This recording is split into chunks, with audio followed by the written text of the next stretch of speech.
Padres Hot Tub, everybody. Greg Elsten, Raphie Cantor, no Chris Reed. We're Chris Reed free today for the happiest of reasons, Raphie. Chris is a working actor. He's a real girl. He's all grown up again. Shout out to SAG, who's still on strike. Shout out to Chris's movie, who got a waiver from SAG and is complying with them and everything like that. We're very excited. It doesn't sound...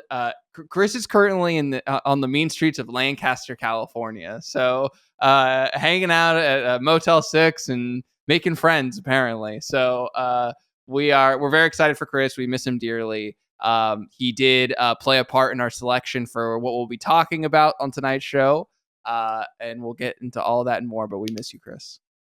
We do. And yes, when you can't make it to Albuquerque, just head to Lancaster. It's the next best spot for independent quality streaming production. Shout out to Chris. I'm just so excited. This is the first time I thought it would happen. You know, like I'm not knocking it. You know what I mean? I was like, well, we got Chris, but sometimes he's going to be on set. You know, sometimes it's happening. Yes. Yeah. You're back working. Chris is working. I'm working. Like 2023, we can almost put this bullshit in the rearview mirror. Nope. Not tonight. Yeah. It turns out we that dig right back in. It turns out that we sink our paws back into that nasty, meaty pudding that's got a little bit of a bitter, kind of like acidic stink to it. That is revisiting Padres 2023. Yes, it's time for 6 games that sank the season, a Padres Hot Tub Insider exclusive. Our look at the 6 things that if you reversed this, Padres are probably in the National League Championship Series or fighting for it right now. Who's to say that they wouldn't be? We get there momentarily. First, very brief housekeeping, not a long housekeeping today. Our YouTube channel continues to grow. Membership continues to grow.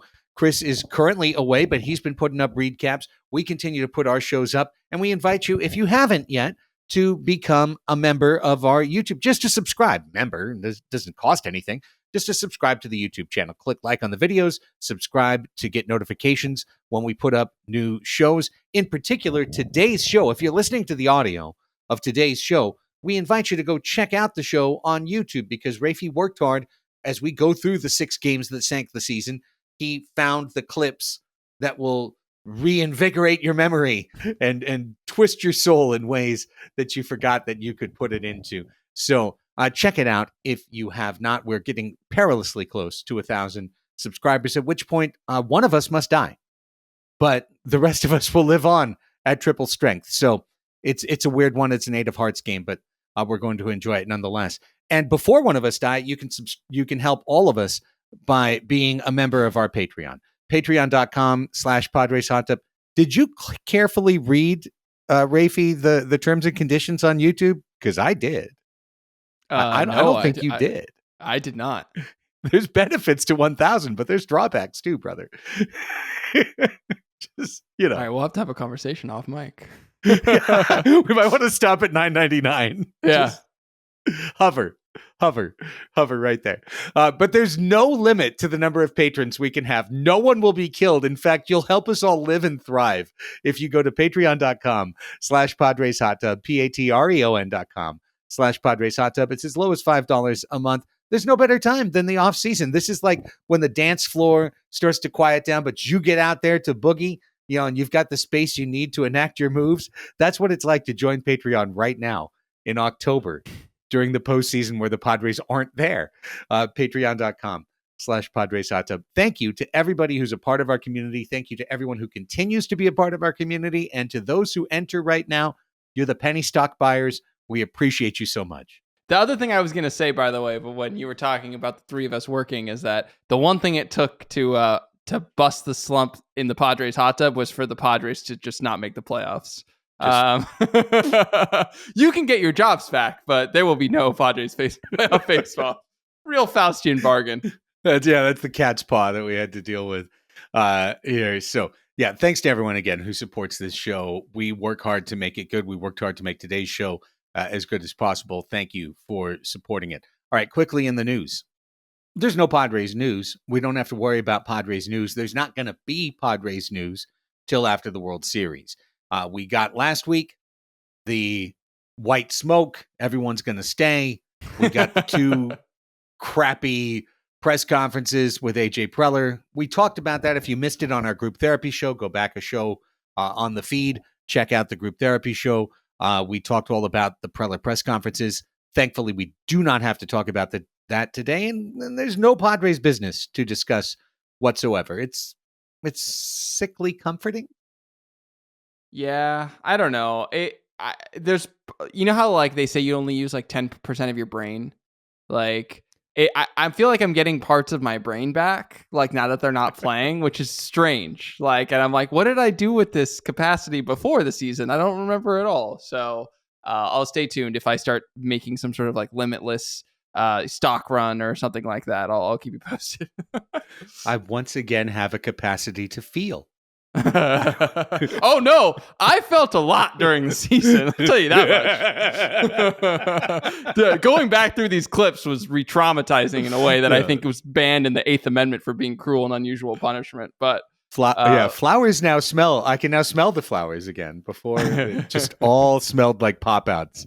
Just one pop out after another. Now I smell poppies. It's beautiful. Okay, the playoffs continue apace. Texas is going to win the World Series?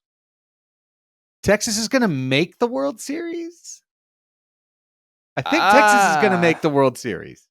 You think they're going to beat the Astros if they advance? I kind of do. If there's one team, it's the Astros, but there's something about Texas this year, man. They're that team. They feel like the Phillies, that team that came in hot.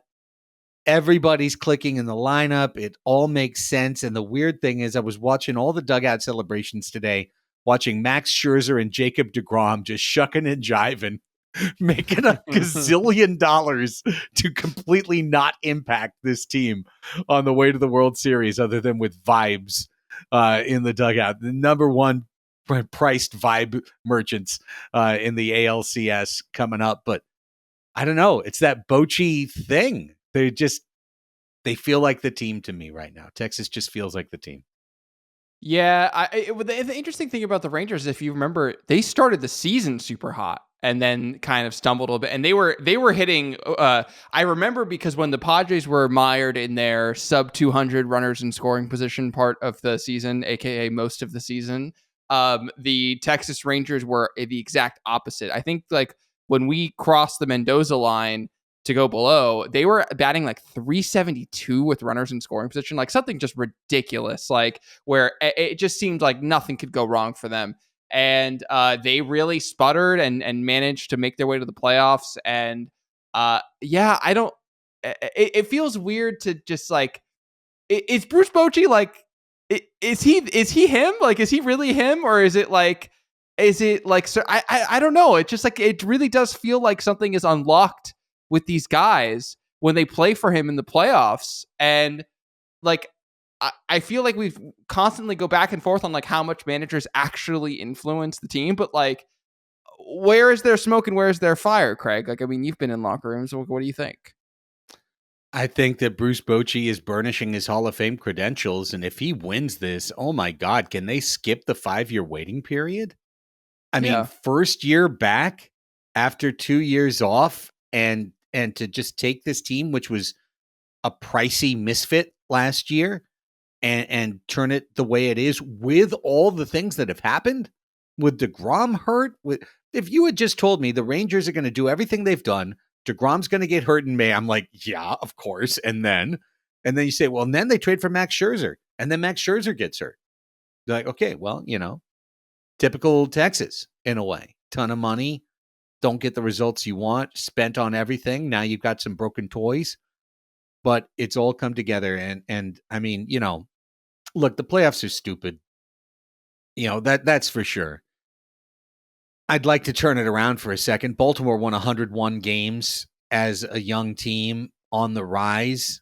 And now that they've lost 3 in a row, I guarantee someone on WBAL tomorrow is just going to be excoriating the team for not doing enough. And they might be right. Honestly, they might be right. Like trying to win a playoff series with Kyle Bradish and Dean Kramer.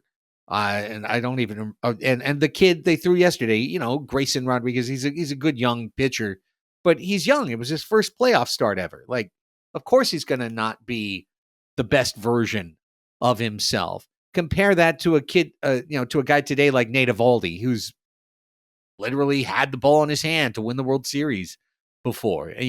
There's a huge experience gap that allows me to explain Baltimore disappearing off the face of the earth instantly very easily, to be honest.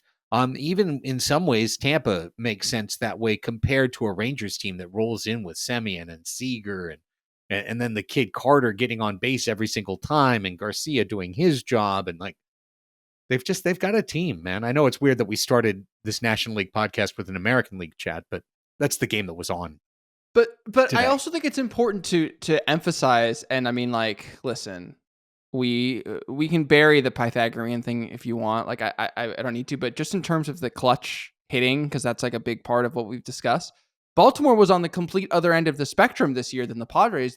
They led the league in clutch with 8.39. So they are 8.5 wins almost that they can attribute to them performing better in higher leverage situations than in their average situation. And if you want to like go and look at their run differential and all that stuff, the Rangers actually they were a stronger team by that metric. And so were the Rays, by the way, but still, like, on paper, these teams are not that different in terms of their strength, their capability. Like you said, they have that playoff experience, which for whatever you want to put in that, but also like 3-game sweeps happen all the time in baseball. It's weird. It's what you were talking about last week, where it's like, if we wanted truth, we would hand it to the Atlanta Braves, but we want excitement. And that's the thing. It's like, we have decided through our weird American exceptionalism that this is how we want to hand out trophies.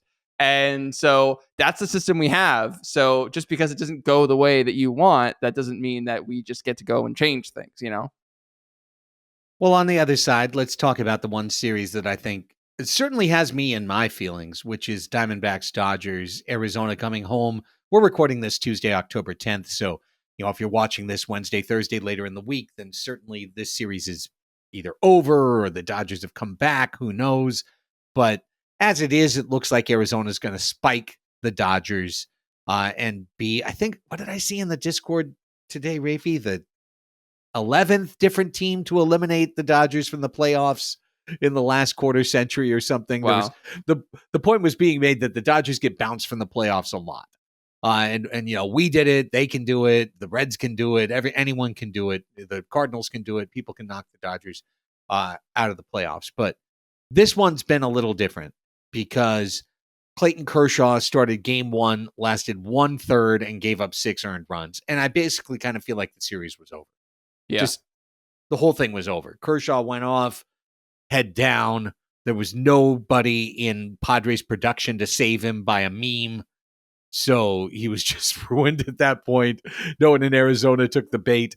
And then they went to a raw rookie the next day, and he gave up 3 runs. And Zach Gallen was on the mound, and it made perfect sense that the Diamondbacks would win that game, and they won the game, and now they'll probably win the series. I'm literally not counting the Dodgers out. The Dodgers could come back and win the series. It's certainly possible. It's not likely, but I just have a hard time getting excited about this in any way, shape, or form. I mean, the Dodgers failing in the playoffs, that's a pretty normal thing. I think we're used to that.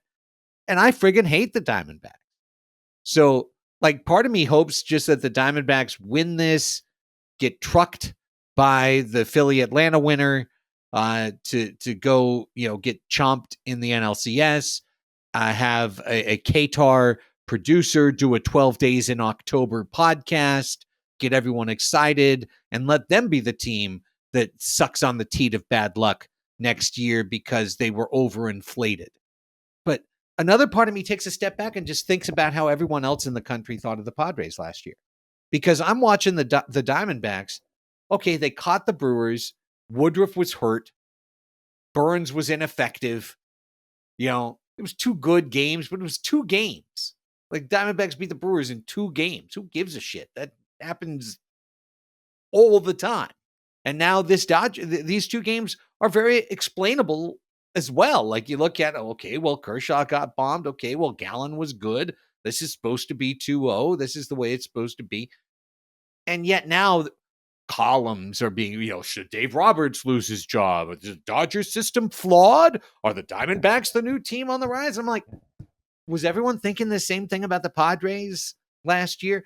Playoffs are stupid. No one should watch. Well, I mean, no one was thinking about the Padres because the team that they played in the NLCS was a lower seed than even them. So, that was the different thing. I before we move on, I do want to ask you, why do you hate the Diamondbacks so much? I'm genuinely curious. I really, really hate the Diamondbacks. More than the Giants. I hate them all, but I hate the Diamondbacks a little more. I think it's Brenly to start. He's a piece of shit. I like Higgins could tell you how much I hated those 2001, 2002 they were Diamondbacks good teams. Yeah. They were good. They were annoying as hell. Yeah. Look, Randy Johnson's a great pitcher. Curt Schilling was a bona fide asshole. He never was not an asshole. He was an asshole his whole career. And I tell my MLB radio stories. One of the only people who was just a dick, a jockey dick, just to be a dick. We weren't even talking to him. Weren't even interacting with him. Was Curt Schilling in the Diamondbacks locker room in 2002.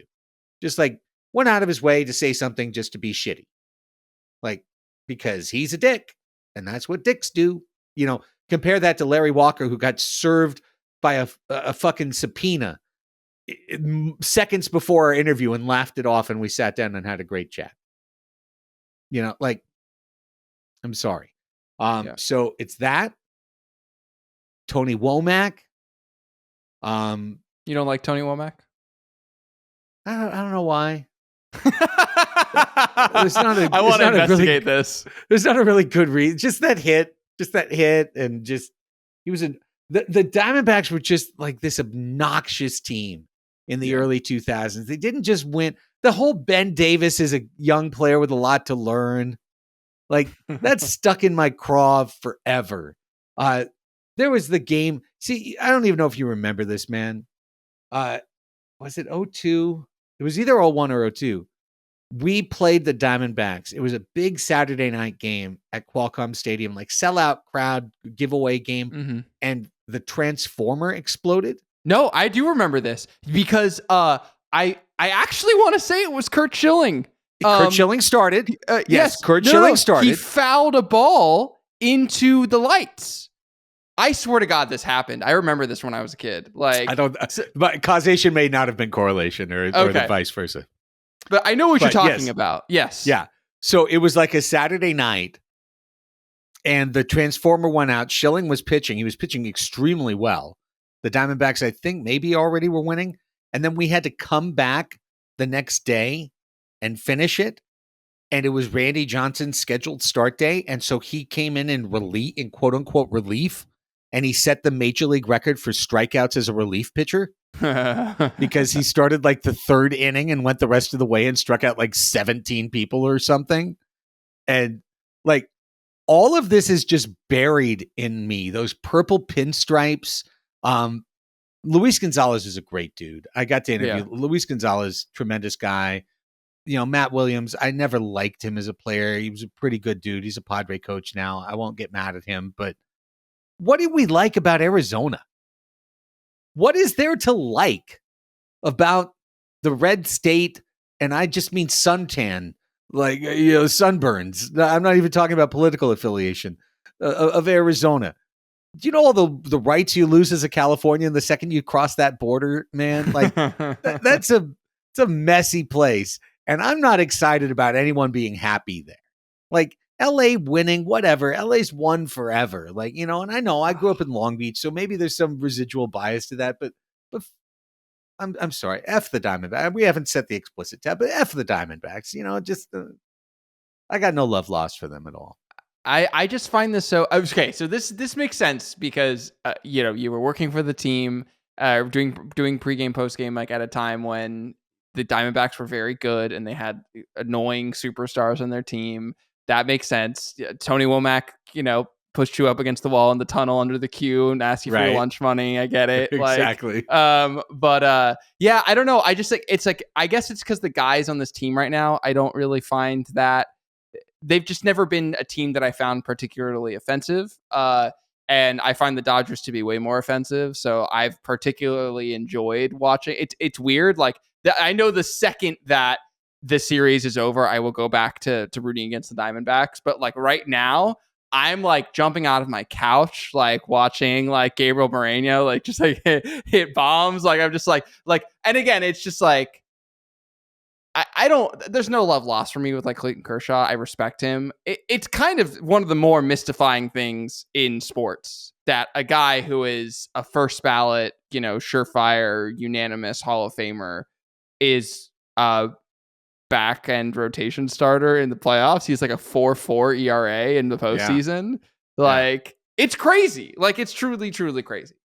Anyway, first ballot Hall of Famer pitches like, I don't know, late career Bob Ojeda. 13-13 with a 4 ERA and a bunch of home runs allowed. Yeah. I don't know, man. I don't know why, but I don't like seeing any of these teams win. If the Rockies won, I would just be like, whatever. Bizarro world exists. Crazy shit happens. But when these other teams win, it irritates me. When the Giants win, it irritates me. I don't like the Giants. I fucking hate the Giants.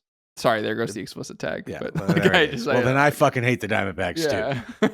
and look, the Dodgers, they always lose in the playoffs, so it's fine. You know what I mean? Like they're going to find their spot. I figured they'd just get boat raced by the Braves in the NLCS, but maybe it'll be Arizona's turn to get boat raced by the Braves or the Phillies in the NLCS. All quiet on the baseball front. Otherwise, by necessity, baseball insists that no baseball news be made during the playoffs so that the baseball playoffs take center stage. And then like the day after the World Series, usually you'll get 25 players released and a trade and whatever. But now that our front office is settled, let's move on. It's time for our first specialty podcast as we enter, as I believe you said, the long night. Yeah. Our watch begins now. Our watch begins indeed. So it is time for the Padres. 6 games that sank the season. Okay.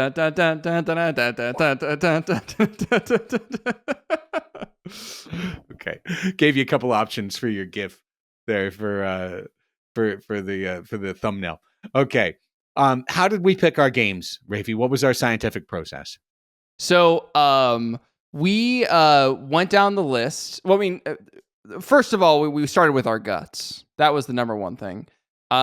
Second of all, we pulled the leverage index on the season, basically to figure out which plays were the highest leverage moments of the season, according to Baseball Reference.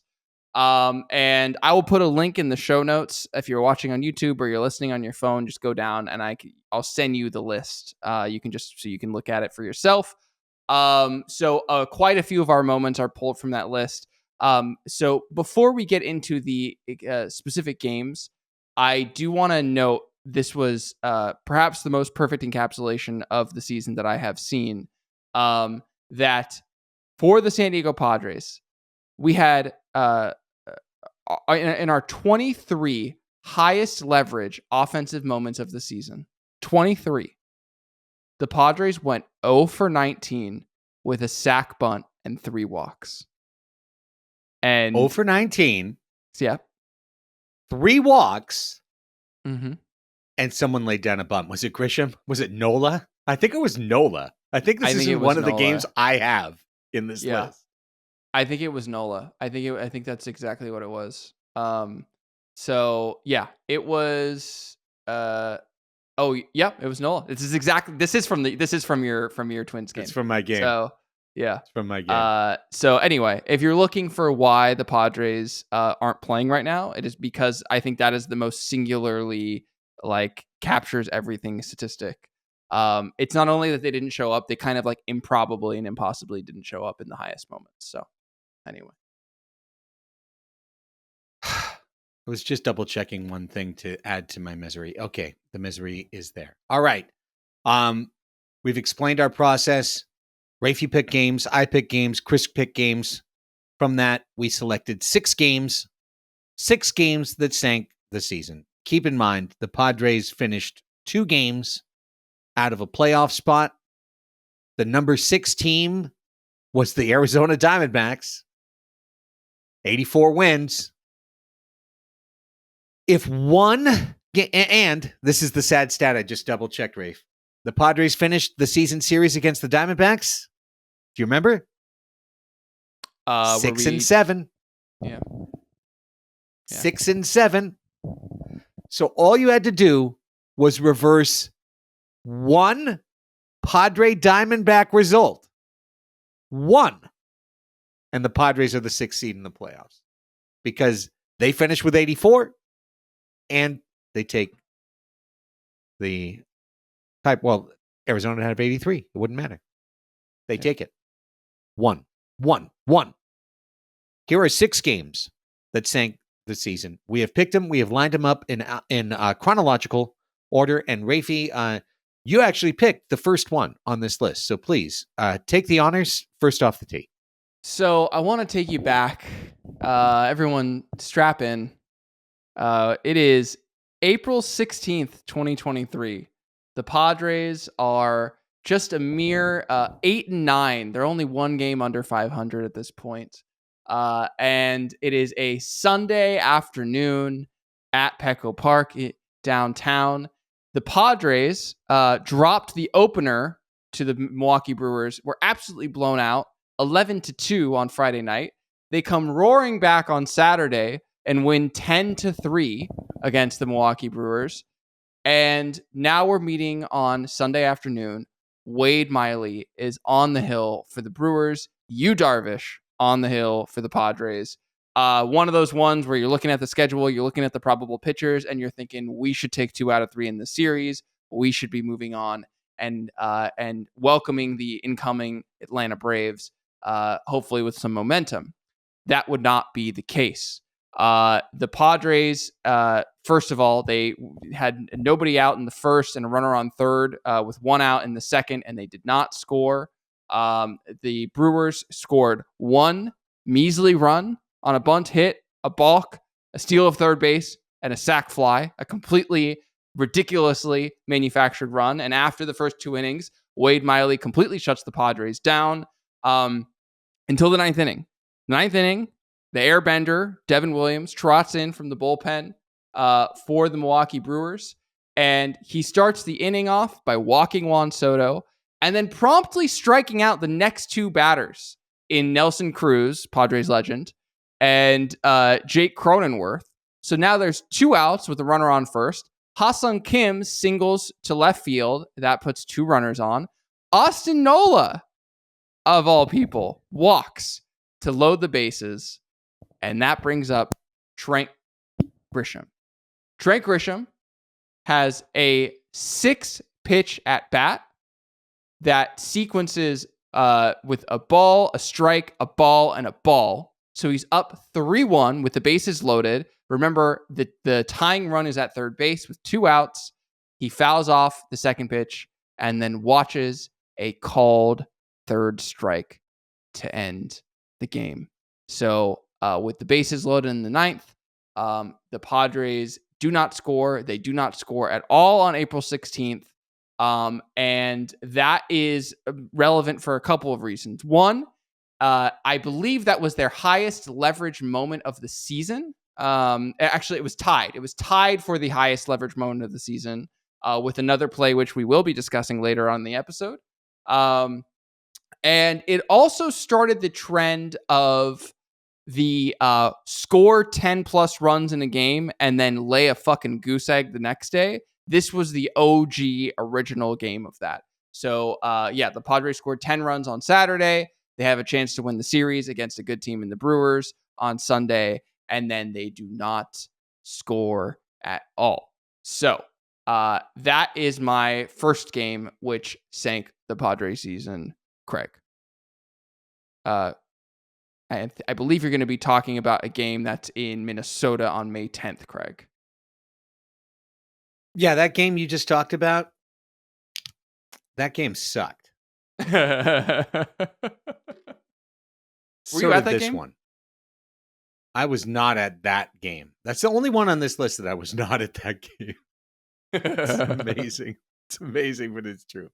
I take you now to May 10th, and we go to the Twin Cities, Minneapolis, St. Paul. Now, a little bit of important context. This game, May 10th, this is my number one pick, by the way, for pivotal game of the season. This is 2 days after Mookie Betts homered off Josh Hader in the 9th inning, and then the Dodgers got 3 in the 10th and beat the Padres. This is 4 days after the Curse Shaw meme up on the scoreboard. Padres lost 2 out of 3 to the Dodgers, fighting for first place. They lose 2 out of 3 to the Dodgers. They go to Minnesota. Game 1, they win easy. 6-1 win. Classic Padres. They improve to 19-17. Spoiler alert, the next time the Padres would be 2 games over 500 this season would be 82-80. Okay? So, in this game, it's Pablo Lopez against Seth Lugo. Pablo Lopez had a great year and is the ace of the Twins. Padres get a chance in the 2nd inning. Juan Soto reaches. He steals 2nd. He gets caught trying to steal 3rd. A Juan Soto base running error. Who knew that this would be a motif on this show? Matt Carpenter immediately follows with a deep fly to center field, which is the 3rd out instead of being a sac fly. Seth Lugo gives up a couple of early runs, and it's 2-0. Twins, no big deal, but Pablo Lopez is shoving for Minnesota. Absolutely shoving. And through 6 innings, it's 2-0. Top 7, Lopez still in the game. Juan Soto homers. 2-1 game. Padres on the comeback trail. Remember, we don't have any of the basis of this team isn't clutch, this team can't perform. We just fought the Dodgers tooth and nail, should have taken 2 out of 3. Hader blew the save. Now you go into Minnesota and you win. None of our expectations are in place at this point. So a lot of what happens here sounds familiar in retrospect, but it was fresh pain at the time. Soto homers for 2-1. Padres load the bases with 1 out in the top of the 8th inning. Chase Lopez, a Manny Machado sac fly, makes it 2-2. Padres have a chance to take the lead. Juan Soto's at the plate. He grounds out. Padres and Twins continue to battle. Johan Duran, the ace closer of the Twins, comes in the 9th, shuts out the Padres.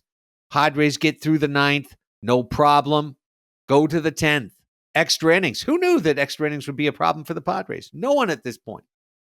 Padres get the Manfred man against Duran, who is pitching his 2nd inning in the game. And they get the runner over to 3rd on an out. And Austin frickin' Nola drops a bunt. What did we say? 0 for 19 with 3 walks and a bunt? Here it is. The bunt, yeah. Austin Nola's sacrifice bunt brings home the Manfred man in the top of the 10th. Padres have a 3-2 lead. Time for Josh Hader, the world's best closer, to come in and take care of business. However, the Manfred man is on base, and Josh Hader immediately blows the save on a Donovan Solano pinch hit RBI single. Hader goes on to walk a guy, but then strikes out the side. We go to the top of the 11th inning against Griffin Jacks. The Padres load the bases, and up steps old man Matt Carpenter. And in a preview of his future cosplay in August as a log, Matt Carpenter strikes out with the bases loaded in the top of the 11th. Now, I note Johan Duran pitched 2 innings on May 10th, for the Minnesota Twins in this game. Josh Hader pitched 1 inning. He blew the save. The Padres had a chance to continue, and he said, deuces, I'm out of here. The Padres went to Stinky Fish, Domingo Tapia, and guess what happened? They had a walk, and then Alex Kirilloff singled, and the game was over. Minnesota won 4-3, even though the Padres rallied from 2-0 against the Twins ace, even though the Padres tied the game in the 8th inning, took the lead in the 10th inning for their all-world precious Fabergé egg closer, who was perfectly manicured and brought out at the exact proper temperature and time. And Josh Hader could not pitch over the Manfred man. He gave up the game. Guess what happened, Rafe? The very next day, the Padres played a sluggish offensive game. They lost to the Twins. They lost 2 out of 3. Bob Melvin, after the game, he went right after the team. He talked about the lack of fight. He talked about the lack of energy. He said that the team needed to bring it a little bit more. Club went on to continue their road trip in LA, where they promptly got swept.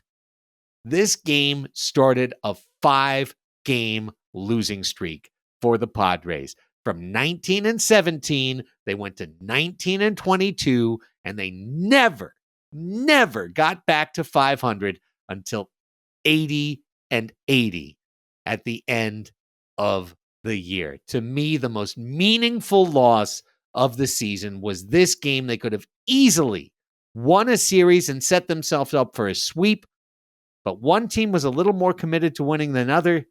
Hader blows it. He's a critical part of so many of these games, and the Padres trigger a 5-game losing streak with this loss. First of all, I hope you're watching this on YouTube, because I've been putting clips up so you can, visually really relive all of this trauma, as well as relive it through your ears. And the Matt Carpenter at bat combined all of the worst parts. It combined the extra innings. It combined the complete soulless nature with which this team approached the designated hitter role. And it was a three pitch at bat, uno dos adios, called strike swinging, called strike. The swinging strike was like a knees high, totally hittable pitch. And this was the first time I think I really remember looking at Matt Carpenter being like, oh, his bat looks a little slow. It looks just like a teeny bit tardy there. And that was, what did you say? He was doing his impression of a log. That is certainly how it felt watching that again this afternoon. So I had to do that, and now you all get to do that again too. Craig, you also have the next game on the list. Where are we going with this one? Let's keep going. Let's flip-flop, and you'll do this one. I'll do the next one, because this was my second pick for games. When we said, hey, let's pick 2 games, I was like, in 5 seconds, I'm like, this one and the other one. And I take you to June 19th.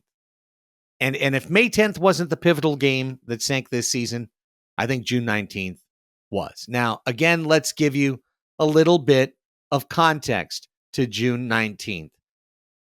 What happened the previous weekend? The previous weekend capped off a 4-2 homestand for the San Diego Padres. They took 2 out of 3 from Cleveland, and then they beat the not just first place, but MLB first place, 5 games ahead of anyone else for best record in the league first place, Tampa Bay Rays. Okay, so the Padres are coming in feeling good. In fact, Rafe, they're 35-36 going into this game in San Francisco. It's the opener of a huge 4-game series against the Giants. And all the Padres need to do is go on to San Francisco, take care of business, and they will have re-grabbed control of their season in the middle of the year. What happens at AT&T Monster Oracle Park? Padres dominate. Padres in a bullpen game for Gabe Kapler, the type of Mid-range Farhan Zaidi, Gabe Kapler bullpen game that would eventually cost him his job. Padres take a 4-0 lead through the top of the fifth inning. The fifth inning is started by somebody named Keaton Wynn, who the season's over and I still don't know who this player is. I think he was only imagined out of AI, out of some Amazon program. But he came out of the San Francisco bullpen. He pitched the fifth, and then he threw 4 more innings shutty. Just boop. Lid on the Padres offense. Michael Wacha is good in this game. Michael Wacha was good most of the season for the Padres. 6 innings, 2 earned runs. Padres are up 4-2. Tim Hill throws 2 strong innings for the Padres. 4-2 to the bottom of the 9th inning. But guess what? The Padres had won 2 in a row over the Tampa Bay Rays. And because the Padres had won 2 in a row over the Tampa Bay Rays, Josh Hader had pitched 2 games in a row. So Hader House rules. Shout out letters to AJ. Hader House rules in effect. No Josh Hader for this game. This game, which would have put the Padres back to 500, had been 3 games winning in a row and would really have put this team on a roll. This game, Luis Garcia is entrusted to save a 4-2 game. He is uniquely not up to the task. Not only blows it, but immediately sets up the Padres to lose. And Bob Melvin turns to El Paso pitcher Drew Carlton, who proved himself over the course of the year to be El Paso pitcher Drew Carlton. And then even Drew Carlton couldn't finish it. He loaded the bases. And Ray Kerr came in. And Ray Kerr got a big out. Got out of a bases-loaded jam. And the 9th inning ended 4-4. And we go to the top of the 10th. And in the top of the 10th, due up is Soto, Machado, Bogarts. The Manfred man is Tatis. I mean, this is literally the situation. This is what the Padres are built to do. So what happens? It goes intentional walk, Soto, strikeout, Machado, ground out, Bogarts.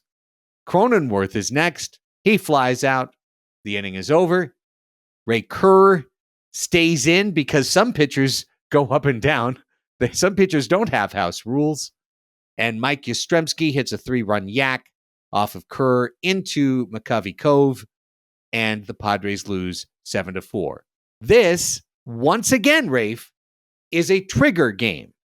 The Padres had just been 4-2 with 2 straight wins over Tampa Bay, but with this loss, they go on to lose 3 straight to San Francisco, and it starts a 2-9 swoon that ends the month of June. Who's to say how the season goes different if Josh Hader is able to pitch this game and just closes out a 4-2 win and takes the next day off? Who's to say how different this season is? We're going to get to the end of all these 6 games and figure out kind of which was the worst.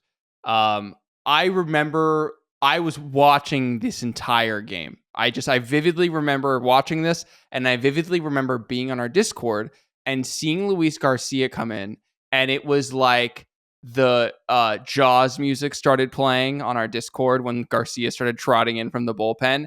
And I remember even thinking to myself in that moment, like, from a pure regression standpoint, Garcia, the pitcher that he is, he had struggled out of the gates. I was like, he has to turn it around at some point. He just has to. There's just no way that he can come in, and just completely blow it. And this was the game, I think, Craig, you said for the first time, and you're like, oh, he's washed. He's just washed. And it was that slow sinking feeling of dread watching it all happen. For those of you who undoubtedly will remember, this was also the same series in which the Gary Sanchez catcher interference play happened, I believe, on the Wednesday night game. That loss, upon going back to the tape, wasn't as bad as we had remembered because our offense still did not show up that game. So it's not like we were in a position to really blow it, but those were all of a piece. And really this series is also, I do remember from when Positive Replacement did an episode on it. This is when we crossed the 50% playoff odds threshold. We went from more unlikely than likely to make the playoffs, and we never climbed back out of that hole. So not great, Craig. Not great. The very next day, the Padres had a 3-1 lead and blew it with runs allowed in the 7th, 8th, 9th, and 9th, and Hader was on the mound for the game-losing walk in the 9th inning. The game after that was the Sable challenge play at home. And I really think that's one of the sequences that cost the Padres the season. Was June 19th through 21st, 2023. We did a great job with this, Rafe, because we picked 6 games. There's 6 months of the season, and it's 1 game a month until you get to August, where there's 2. And of course, there's none in September. We could have picked the Cardinals game that I went to in the last, homestand, or even better, the 2-1 loss in San Francisco, where Hader said, is the season still online, or are we in a playoff race? But I think picking 2 from August is more appropriate. But I turn the mic back to you, my friend, for July's edition, and this was our friend Chris Reed's number 1 pick, I believe, as well. The Pittsburgh Pirates, the team we went 1-5 against. Yes, Chris and I were in alignment on this one. This was one that I wanted to talk about for a couple reasons. One, this was our final game against the Pittsburgh Pirates this season. For those of you who will, of course, remember, the Padres ended up going 1-5 in the season series against the Pittsburgh Pirates. And this was the capstone on that. This was a weird game for a lot of reasons. You put in our show notes, Johan Oviedo joins the ranks of anonymous right-handers to flummox the Padres this season. 6 innings pitched, 3 hits, 1 run, 3 walks, 5 Ks. I did want to point out that the Padres hit so much better against left-handers than right-handers this year. They had a 117 OPS plus against lefties and a 94 OPS plus against right-handers. Of course, there are more right-handers than left-handers, so that is somewhat of a problem if you're going to do that across an entire season.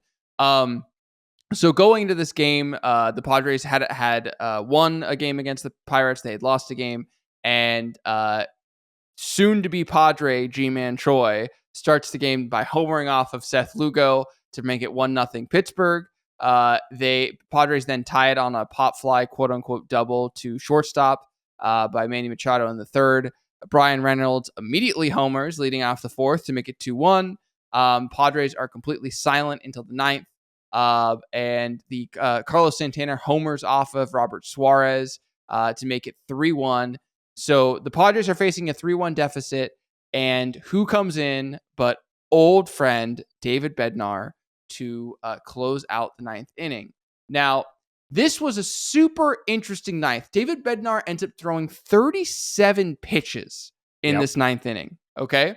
And the inning started with Manny Machado striking out swinging, but putting up 6 pitches in that at-bat. Xander Bogaerts then comes up and puts up a 12-pitch plate appearance that ends with a walk. So he's already 18 pitches into the hole when Luis Campusano comes up, signals the ball through the 5.5 hole into left field, and puts 2 runners on to bring Jake Cronenworth up, who then is promptly hit on the 3rd pitch of the at-bat to load the bases.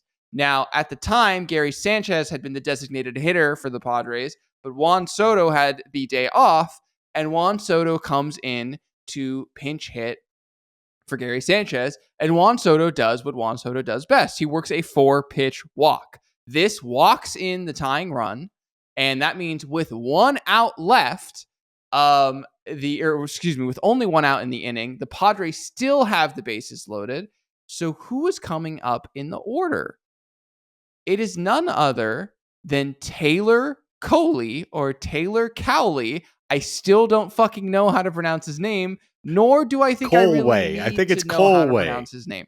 So Colway. Taylor Cowley comes up, And he promptly, after one pitch, which was a called strike, looking for very hittable pitch, he swings at the second pitch and pops out in foul territory to the third baseman to make it 2 outs with the bases loaded, tying run at third base. Who is coming to the plate? None other than Trent Grisham. If this reminds you of something, it's because it is in fact the exact same situation from my first game on April 16th. Bases loaded, bottom of the ninth, and Trent Grisham comes to the plate with 2 outs. Now, the difference, of course, is that, and sorry, I misspoke earlier when I said that Soto tied the game with the walk. The Padres were down 3-2. So just like in the April 16th game, the Padres are down a run, the bases loaded, 2 outs, Trent Grisham's coming to the plate. And just like the April 16th game, this is the highest leverage moment of the season for the Padres. The leverage index on this, the whole season. Yeah, the leverage index on this plate appearance was 10.81. And to give folks an idea, if you're above 1, it's considered to be a high leverage situation. This was 10.81, okay? This is an incredibly high leverage situation. And Trent Grisham up against David Bednar, and just like against Devin Williams, he strikes out with, I believe, a 6-pitch at-bat once again to end the ball game. And that, like I said, capped the 1-5 against the Pittsburgh Pirates. If you remember at this time also, there was debate about what the Padres would do at the trade deadline. Turns out that didn't matter because the Padres would then have an off day and sweep the now ascendant Texas Rangers and end any talk of selling right in its tracks. So, July 26th, this might be, if not the most pivotal game, I think maybe the most painful one for me. But yeah, not a fan of that one, Craig. And you can look back in retrospect and say that game theory optimal would have been to let Sanchez bat and then have Soto hit for Colway. But the fear was that there could be a double play that would prevent the opportunity for Soto to impact the game. This was the time of the year where Soto, with the bases loaded, was only good for a walk or a tapper to the mound or second base. It wasn't until September that he could kind of stretch his legs in those situations. But I think I just very distinctly remember listening to this and getting to that spot of Colway and being like, oh, Taylor Colway, maybe rookie will have an incredible moment. It's like, nope, not this year. That's not our story. No, the story is he's going to fail in this moment, and Grisham's going to fail, and it's going to be an incredibly painful loss. But speaking of painful losses, our next on the list, this was one that broke our friend Chris Reed, and I was in attendance, and I distinctly remember texting you guys and saying that it broke me too. I take you to August 19th. This was a scheduled doubleheader against the Arizona Diamondbacks. And when we looked at this club and we said that May was a disappointment and June was a disappointment and July was a disappointment and the start of August was a disappointment, we said, but still it was all salvageable because you had 7 games against the Diamondbacks, including a 4-game series at home. And if you could just take care of business, sweep this doubleheader against the Diamondbacks, you can control your destiny for the rest of the season. However, it wouldn't be an easy choice because game 1 of the doubleheader pitted Arizona's number 2 starter, Merrill Kelly, against the Padres' number 9 starter, the Cauldron, Matt Waldron. I was at this game. I remember specifically that I could not sell the tickets to this game, the scheduled doubleheader. And there was either there was a wave game or a loyal game that night. But I was going to go to this to fulfill my tickets and because it was a critical game. And it was back and forth early. Arizona scores 2 runs off Matt Waldron in the first. He doesn't look sharp. He doesn't look like he's got his stuff. But the Padres answer right back, my friend, on a Ha-Sung Kim leadoff homer. In fact, I was wearing my Kim reverse Red City Connect black jersey to this game. I was so excited. Kim homers. It's 2-1. Then Juan Soto singles and Manny Machado homers. But it's not 3-2 Padres. It's a 2-2 tie because Soto got picked off first base in between a play that was called safe, and then Torey Lovello threw out the manager's challenge. And the second that happened, you went, oh, God, Soto's out, isn't he? And he was. And then Machado homers. And instead of being up 3-2, it's 2-2. The game continues. Waldron settles down until in the fourth inning, the Diamondbacks get the lead back on a Tommy Pham triple. But Trent Grisham probably could have got the ball. But he didn't. And it was surprising. And Pham was on third, and Christian Walker grounded out, and it's 3-2. But, and I would even take you back to our last game that we highlighted when Taylor Colway was up with the bases loaded, and specifically Matt Carpenter wasn't, because that was right in the middle of the AJ Preller, Bob Melvin, Matt Carpenter will be on your team, but he'll never play, but he'll never leave, but he'll never play bullshit soap opera that handled the mid part of June or July into the late part of August. By August 19th, Matt Carpenter got literally his first start for the Padres since some point in July. And Matt Carpenter, back from the dead, gets an RBI single. It's a 3-3 tie. The Padres are looking good. This is an exciting game. And then a thing happened that I remember very specifically, all three of us saying on the next show of Padres Hot Tub, you could see coming from section 307. Matt Waldron is left in to see the top of the Diamondbacks lineup for the third time. He walks Ketel Marte. There's a reliever. I forget who it was, but there's a reliever. It was Barlow. Up. There you go. Warmed up. Yep. Ready to go. Hot. And they go out to the mound. Niebla goes out there. And they say, that's okay. Stick with it, Cauldron. And it's Tommy Pham. And guess what? Tommy Pham homers.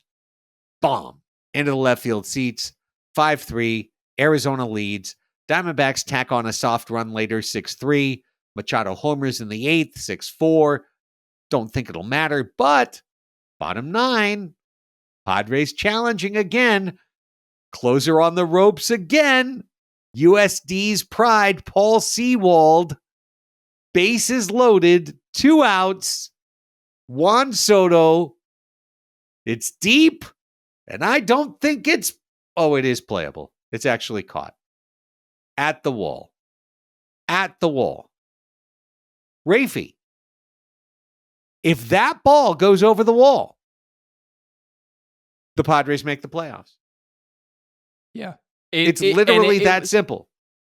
It was one of those moments where I remember Soto looking and just being in disbelief. Like, I just remember him taking off his helmet and looking like, how did I thought I got all of that? Yeah. How did that not go over the wall? And I can't remember if it was like a typical Marine Layer day or if it was just weird Petco, like whatever.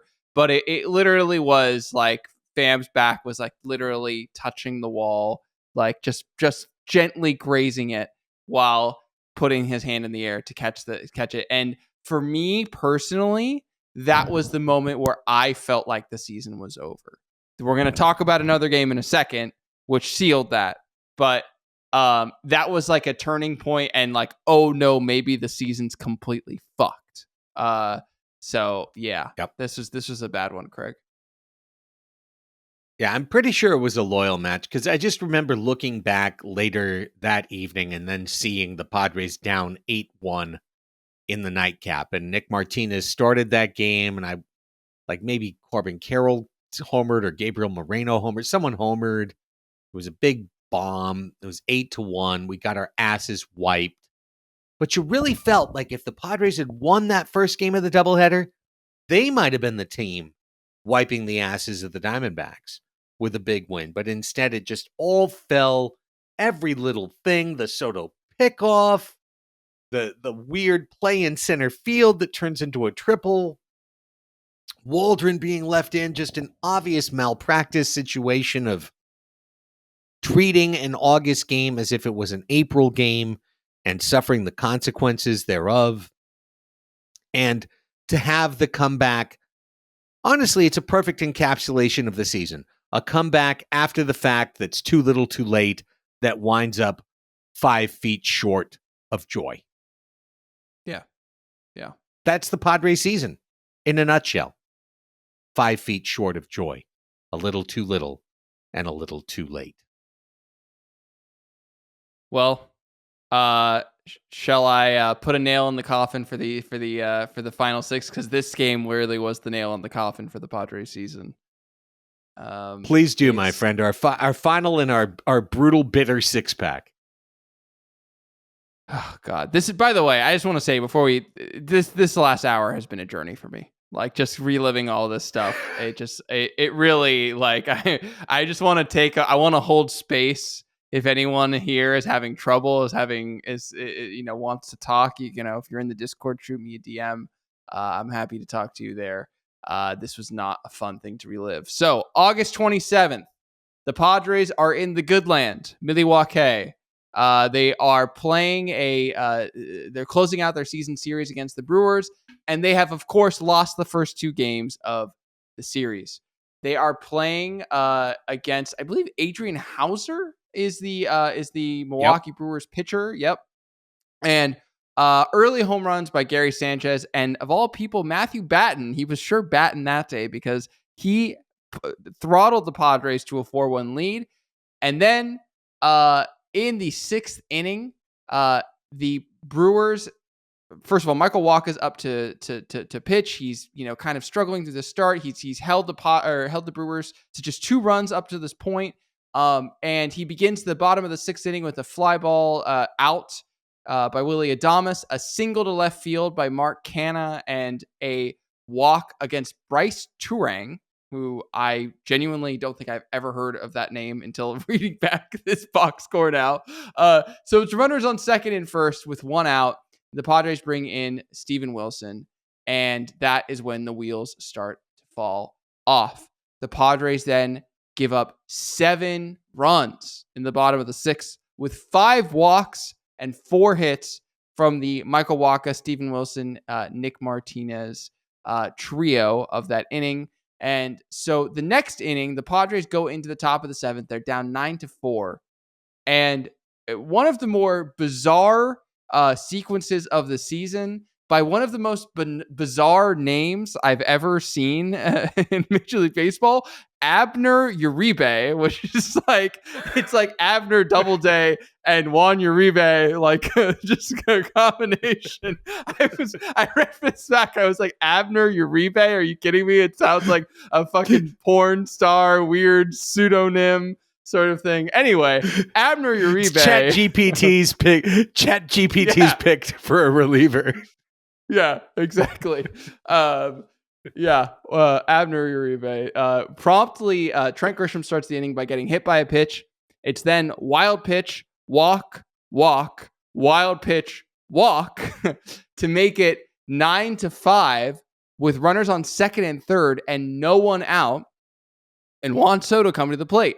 Abner Uribe is relieved by Hobie Milner, which again, is it 1927? Like, are we have you pulled your stock out of the market yet, Craig? Because things are about to go tits up.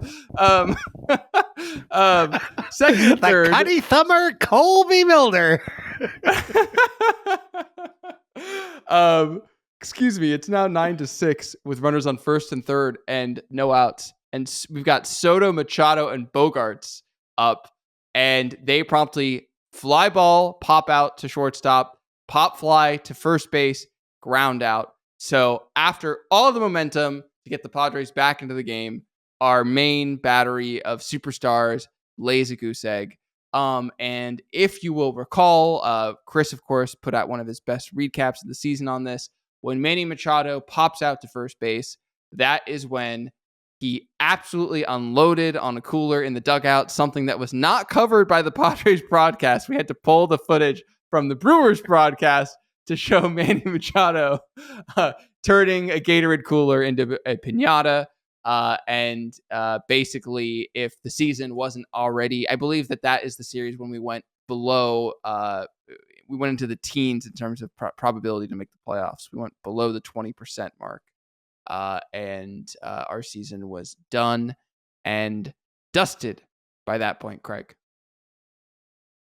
Yeah, at that point, from that point to the end of the month, the Padres finished August 1-6, and essentially that ended any Padres playoff hopes. But that sweep in Milwaukee, we went to Milwaukee saying the Padres had to sweep Milwaukee.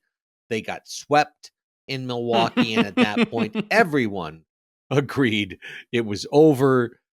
It's done. The season's over. And then, the Padres proved it. They absolutely proved it by going 20-7 down the stretch and missing the playoffs. And it's just the ultimate kick in the dick that we detail these 6 games, and literally you can invert one of the 6 games if it's specifically the Arizona game and get the Padres to the playoffs. But you can invert any 2 of the 6 games and get the Padres to the playoffs by just taking these 6 games and just one little thing, just flicking one little thing from bad to good. But in the end, the Padres collected these like people collect the Funko Pop dolls. Like they collected misery and stupidity and games that should have been won that were coughed into losses all the way until they got to 11 games under 500 with 16 games left to play. And then they pull a 14-2 out of their ass to somehow make the season statistically look like it was slightly better than it was. But all you had to do was tick 2 of these results from one side to the other, and you have a completely different narrative for 2023. So, Rafe, let's wrap it up by just saying, if you had to pick one, who's your gold medal winner on Shit Mountain for the game that you would like to see reverse the most? I think I'm trying to take my own sort of feelings and sentiments around it, but I was able to watch the entire San Francisco Giants series. I remember watching every single game of like every inning of every single game and felt like I was losing my mind. Like I really did feel like this team couldn't buy a hit, a win, and anything when they needed it. And that particular stretch, the Padres have had difficult Mays before. They've had difficult months of Mays, but it was that stretch in San Francisco in the month of June where it really felt like we had that conversation around then that was like, okay, it's not early anymore. Like it's not early anymore. Like we really just start turning it around, and just it was the combination of the hater house rules, the replay review seemingly being completely tilted away from us in that series, not only because of the catcher interference call going against us, but it just felt like we were also making ridiculous and silly and dumb challenges, and that was exasperated and kind of juxtaposed against the Gabe Kapler, Saidi, well-oiled, replay machine that would just get anything, brought down. So I think it's got to be, despite the fact that that Pittsburgh game where Grisham struck out again was particularly acutely painful, I think the San Francisco June 19th loss was like sneaky the worst of all of these. What is yours? No, I think you're right. I think that's it. I think it's June 19th, San Francisco. I think that's it. I mean, May 10th really stands out to me because of what it could have been, because it was a game the Padres came back from 2-0 down against an ace. It's a game where the Padres scored against one of the 5 best relievers in baseball in 2023 to take the lead, and they entrusted it to their Fabergé egg bullshit prima donna closer, and he, in 3 pitches, served it up. Like, not today. What, are we in a pennant race? It's May. So Like I'm close on that. I really feel like the knock-on effect of May 10th, that they lost 5 more games after that, was huge. But I think it is objectively June 19th. I think it's that San Francisco game. I think it's the beginning of 3 straight losses. They were a game short of 500 going into that game. You win that game, you're 500. You win the next game, you're over. You got a chance to get on a roll, to get things going. Maybe you have that 20-7 from June to July, and then the path is completely clear for this club. And whether they lost in the playoffs or they won in the playoffs, like the path would have been clear, and we would have said, okay, playoffs are stupid. No one should care, right? It's different from baseball is stupid and no one should watch. The playoffs are stupid and no one should care. No one should care that their team made it to the playoffs and lost, because it's bullshit. It's 2 games. It's 3 games. It's stupid. But this podcast to me is the distillation of the hubris of the San Diego Padres, that they told us for 146 games, it's okay, hang with us, stay with us. We're going to figure it out eventually. It's your fault for caring too much. It's your fault for putting too many expectations on us. It's your fault for thinking that things would happen perfectly. They don't always happen perfectly, but they're always going to fall our way. And then they didn't. They didn't. You won 14 out of 16 at the end, and it still wasn't enough. And this podcast shows you why. Because all along the way, month to month to month, the Padres didn't get over their systematic issues. And whether it was Hader House rules, whether it was extra inning losses, whether it was baffling DH decisions, whether Matt Carpenter is absent one day and Taylor Colway has to bat, or Matt Carpenter is back the next day and he's striking out with the bases loaded in the 11th. However Bob Melvin tried to play it, it didn't work so many times, whether it was Wade Miley shutting us down or the random-ass dude from San Francisco that I still can't remember his name, checks notes, Keaton Wynn. Yeah.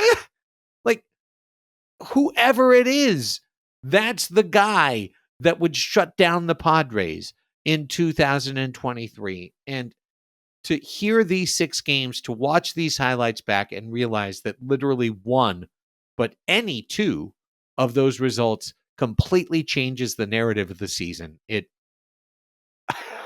It's really a kick into the soft and pearlies. It is. I want to give an honorable mention to Saturday, May 6th. This is the game immediately after the Clayton Kershaw meme on the screen.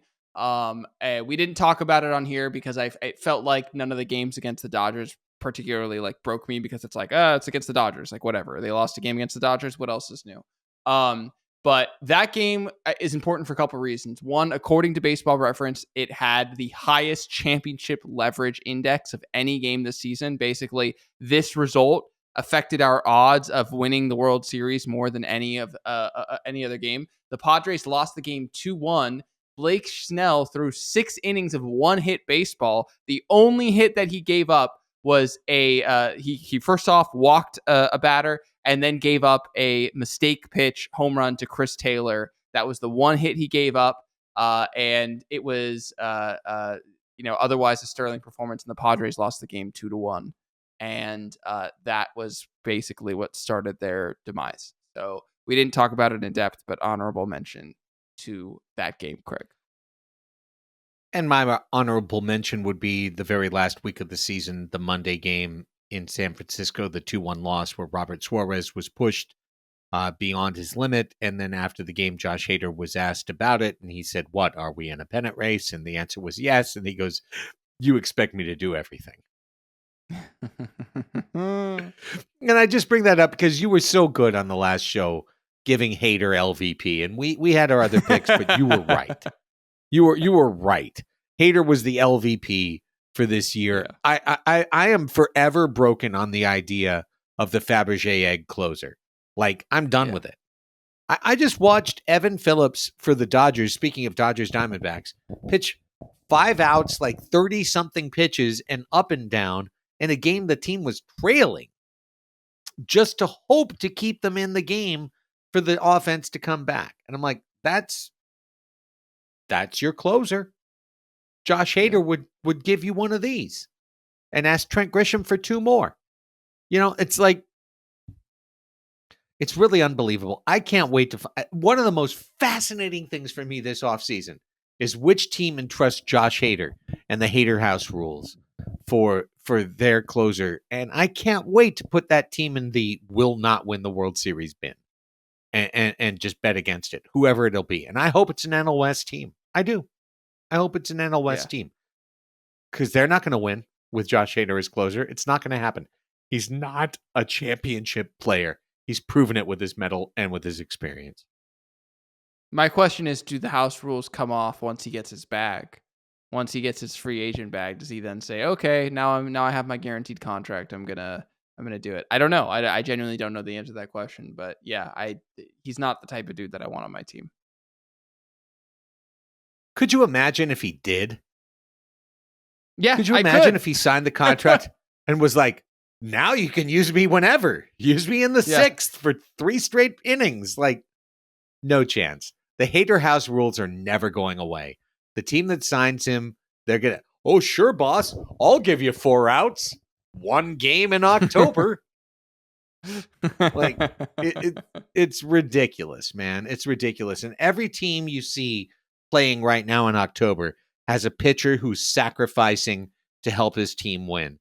And last year, the best Josh Hader could do was 1 time a 4-out save once.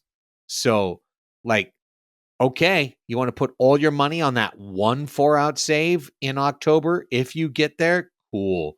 I'm super happy in trusting the bullpen to guys who are willing to show up and post up, and the next day willing to do the same thing. That's going to make this team better. It's going to make them stronger. It's going to make them more mentally resilient. It's going to make them a more hardened championship team.